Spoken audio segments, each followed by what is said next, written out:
Good morning, everyone.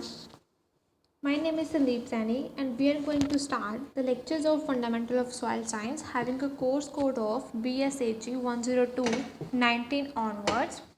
In this lecture, we will study soil forming rocks and minerals.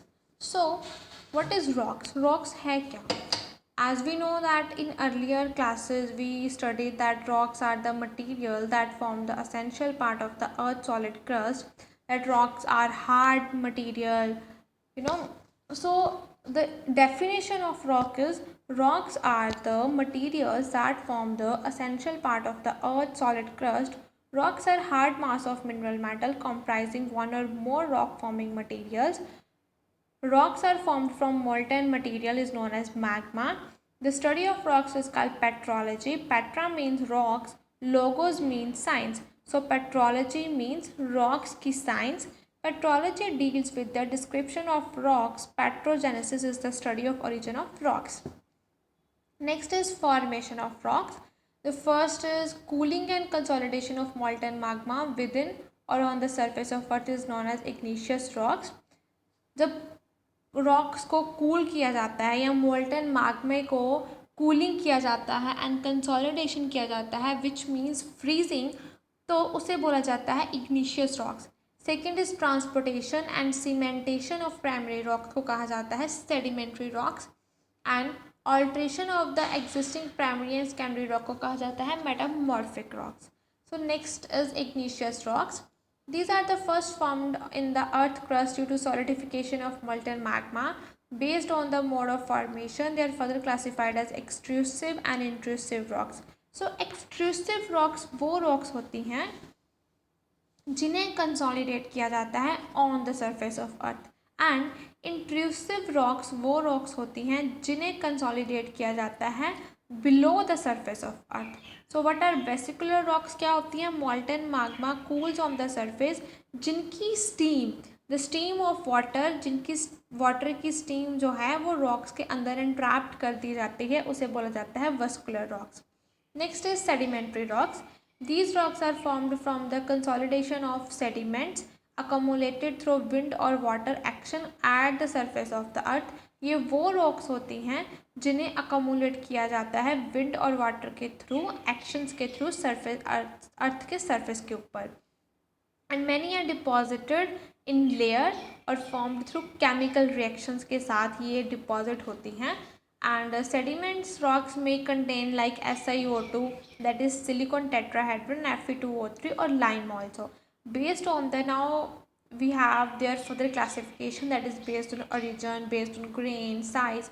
So first of all, based on the origin, the first one is residual, transported, deposited at solids in suspension, deposited by chemical precipitation, deposited through agency of organic matter. Next is based on the grain size. Sedimentary rocks are classified as rocks with boulder pebble sized minerals, rocks with sand sized particles, rocks with silt sized particles, rocks with clay sized particles. Next are metamorphic rocks. These are formed from igneous and sedimentary rocks under the influence of heat, pressure, chemically active liquids and gases. ये rocks igneous और sedimentary को combine करके formed होती हैं under the influence of heat के अंदर, pressure के अंदर. और इनके अंदर दो टर्म्स इंपॉर्टेंट होती हैं, हाइड्रोमेटामॉर्फोसिस एंड डायनामोमेटामॉर्फोसिस. हाइड्रोमेटामॉर्फोसिस होती है जो चेंजेस ड्यू टू वाटर के कारण, एंड डायनामोमेटामॉर्फोसिस होती है चेंजेस ड्यू टू प्रेशर के कारण. Next are minerals. Minerals are the naturally occurring solids with a definite chemical composition and crystal-like structure. Solid substances composed of atoms having an orderly and regular arrangement. Minerals naturally occurring solid पाए जाते हैं अर्थ के अंदर, जिनकी chemical composition crystal-like structure होती है. वो solid substances जो एक order में arrange होते हैं उन्हें बोला जाता है minerals. जब molten magma को हम solidified करते हैं तो वो फ्रीली अरेंजमेंट में पाया जाता है with the attractive forces and geometric form में. सिलिकॉन टेट्राहेड्रन फंडामेंटल यूनिट है इनकी, जैसे कि हमारी फंडामेंटल यूनिट होती है सेल. मिनरल्स की फंडामेंटल यूनिट होती है, बिल्डिंग ब्लॉक होता है silicon tetrahedron, that is SiO2. अब minerals that are original components of rocks, जो मिनरल्स ओरिजिनल मिनरल्स में पाए जाते हैं वो प्राइमरी मिनरल्स होते हैं। जिन प्राइमरी मिनरल को चेंज कर दिया जाता है उन्हें सेकेंडरी मिनरल्स बोला जाता है। नेक्स्ट आती हैं मिनरल्स की फिजिकल प्रॉपर्टीज।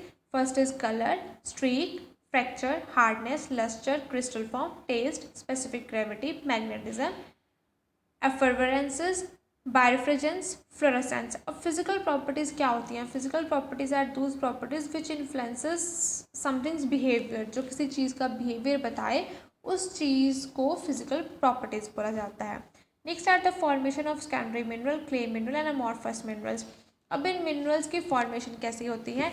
सबसे पहले तो सेकेंडरी मिनरल्स फॉर्म होते हैं अर्थ के सरफेस पे by the process of weathering of the pre-existing primary minerals under the variable conditions of temperature and pressure, जो कि ऑलरेडी प्राइमरी मिनरल्स की वेदरिंग होकर सेकेंडरी मिनरल्स फॉर्म होती हैं अंडर टेम्परेचर और प्रेशर से। ड्यूरिंग वेदरिंग के टाइम जो वाटर कंपेन करती है carbon dioxide from the atmosphere, वो इस वेदरिंग में बहुत ही इंपॉर्टेंट रोल प्ले करती है, जैसे कि हाइड्रोलाइसिस होगी, हाइड्रेशन होगी, सोल्यूशन होगी। तो फेल्डस्पार प्लस वाटर जब रिएक्ट करता है तब हमें क्ले मिनरल मिलती है, उसके साथ केटाइंस मिलते हैं, एनाइंस मिलते हैं, सॉल्युबल सिलिका मिलता है। बिकॉज ऑफ वेदरिंग के कारण बहुत सारे एलिमेंट्स हैं जो रिलीज हो जाते हैं into solution, a part of which may be use as a source of plant nutrient को सोर्स मिल जाता है, a part may be leached out on the ground water, still other part together with other constituents of the environment like CO2, H2O may recombine to form secondary minerals. The most commonly formed secondary minerals are clay minerals and iron and aluminium oxide, and other secondary minerals absorbed in soil, especially in arid and semi-arid regions, are gypsum, calcite, and apatite. So this is all about minerals and rocks.